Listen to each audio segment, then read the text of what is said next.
नमस्कार बच्चों, हिंदी की इस कक्षा में आपका स्वागत है, अभिनंदन है।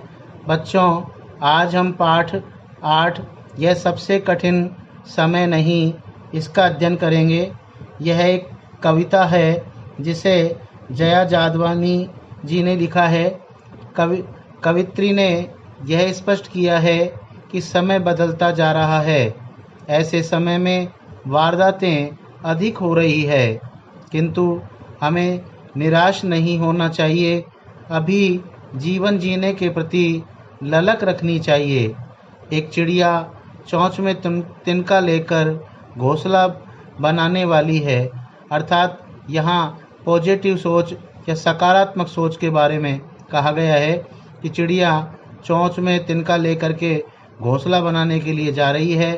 वह रचनात्मक सोच रखती है, इसके लिए उड़ान भरने को तैयार है। गिरती हुई पत्तियों को रोकने के लिए मानव हाथ बढ़ाना चाहता है। भीड़ भरे स्टेशनों से रेलगाड़ी का जाना इस बात का प्रमाण है कि अभी कोई प्रतीक्षा कर रहा है, अर्थात अभी भी कोई इंतज़ार कर रहा है। गाड़ी अपने अंतिम स्टेशन पर अवश्य पहुंच जाएगी। अर्थात यहाँ ये भी समझाया है कवित्री ने कि आप चिंता नहीं करें, धीरे धीरे समय गुजरता जाएगा और आप अपने अंतिम स्टेशन पर पहुंच जाएंगे जहां आप पहुंचना चाहते हैं। शाम ढलने की चेतावनी को दे करके कोई सुरक्षित घर में आने को कहता है। दादी अम्मा कहानियाँ सुनाकर बच्चों के मन में एक उत्साह जगाए रखती थी। वही स्थिति आज भी है। दादी आज भी बच्चों को प्रेम पूर्वक अंतरिक्ष लोक की कहानियाँ, परीलोक की कहानियाँ सुनाती रहती है। जो लोग शेष रह गए हैं उनकी कहानियाँ इस प्रकार दादी सुनाती रहेगी। अतः समाज और जीवन से निराश होने की आवश्यकता नहीं है। मनुष्यता अभी बाकी है। तो बच्चों, अब हम इस कविता का पहला पैराग्राफ पढ़ रहे हैं कि नहीं, यह सबसे कठिन समय नहीं। कठिन समय का मतलब खराब समय, बुरे समय से है। अभी भी दबा है चिड़िया की चोंच में तिनका और वह उड़ने की तैयारी में है। अभी भी झरती हुई पत्ती, झरती का तात्पर्य गिरती से है, थामने को बैठा है। थामने का मतलब पकड़ने को बैठा है। हाथ एक, अभी भी भीड़ है। स्टेशन पर अभी भी एक रेलगाड़ी जाती है गंतव्य तक। गंतव्य का मतलब क्या होता है? मंजिल। मंजिल होता है गंतव्य का मतलब जहाँ पर हमें पहुँचना होता है, यानी कि वो स्थान जहाँ पर अंत में हमको पहुँचना होता है। जहाँ कोई कर रहा होगा प्रतीक्षा। प्रतीक्षा का मतलब इंतज़ार है। तो इसकी अब हम व्याख्या कर रहे हैं कि वर्तमान जीवन की परिस्थितियों पर प्रकाश डालती हुई कवित्री जया जादवानी जी कहती हैं कि अभी इतने बुरे दिन नहीं आए हैं, अर्थात अभी इतना खराब समय नहीं आया है कि निराश हुआ जा सके। चिड़िया को देखो, वह भी अपनी चोंच में तिनका लेकर घोंसला बनाने की तैयारी में उड़ना चाहती है। अर्थात चिड़िया जैसा छोटा सा पक्षी है, वो भी आशावादी है, वो भी एक रचनात्मक सोच रखता है और वो तिनके को लेकर घोंसला बनाने के लिए उड़ने को तैयार है। पेड़ से गिरने वाली पत्तियों को रोकने के लिए भी हाथ तैयार है।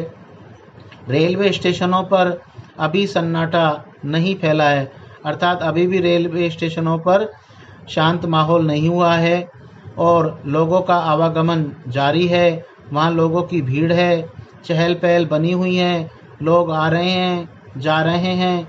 रेलगाड़ी से जाने वाला जाने को तैयार है, दूसरी तरफ उसके आने की प्रतीक्षा घर में बैठे लोग कर रहे हैं। अर्थात रेलगाड़ियों से स्टेशन पर लोग जा रहे हैं और घर पर उसके परिवार के सदस्य उसकी इंतज़ार कर रहे हैं। अतः मनुष्यों को आशावादी बने रहना चाहिए।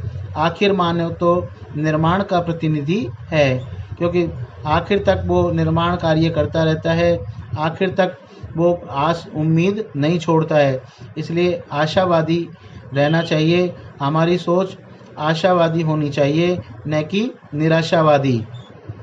अब अगले पैराग्राफ में बताया गया है कि अभी भी कहता है कोई किसी को, जल्दी आ जाओ कि अब सूरज डूबने का वक्त हो गया है। वक्त का मतलब समय। अभी कहा जाता है उस कथा का आखिरी हिस्सा जो बूढ़ी नानी सुना रही सदियों से हैं, अर्थात बहुत लंबे समय से हमारे घरों में जो नानी होती थी, दादी होती थी पहले, वो सदियों से बहुत लंबे समय से बच्चों को, छोटे छोटे बच्चों को कहानियाँ सुनाया करती थी और अब भी सुना रही हैं। तो दुनिया के तमाम बच्चों को अभी आती है एक बस अंतरिक्ष के पार की दुनिया से लाएगी बचे हुए लोगों की खबर। नहीं, यह सबसे कठिन समय नहीं।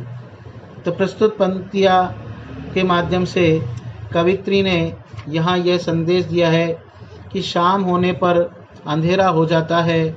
वातावरण की असुरक्षा से सभी लोग घबरा जाते हैं, अर्थात जब शाम हो जाती है तो अंधेरा हो जाता है, अंधेरा हो जाता है तो डर सा लगने लगता है। तो घर के बड़े बूढ़े जो बुजुर्ग होते हैं वो बच्चों को कहते हैं कि अब घर में अंदर आ जाओ, क्योंकि अब खतरा हो सकता है, अब कोई अप्रिय घटना घटित हो सकती है। इसलिए पहले के ज़माने में भी यही बात थी कि हम लोगों को घरों में इकट्ठा कर लेते थे। धीरे धीरे पशु पक्षी जो होते थे वो भी अपने अपने स्थानों पर चले जाते थे। लेकिन अब समय में कुछ परिवर्तन आया है। अब रात के 10-11 बजे तक वातावरण शांत नहीं होता है, लोगों का आवागमन बना रहता है, लोग आते रहते हैं, जाते रहते हैं, फैक्ट्रियां चलती रहती हैं, कंपनियां चलती रहती हैं, रेलवे स्टेशनों, बस स्टैंडों पर लोगों की आवागमन बना रहता है, बाज़ार में लोग आते जाते रहते हैं।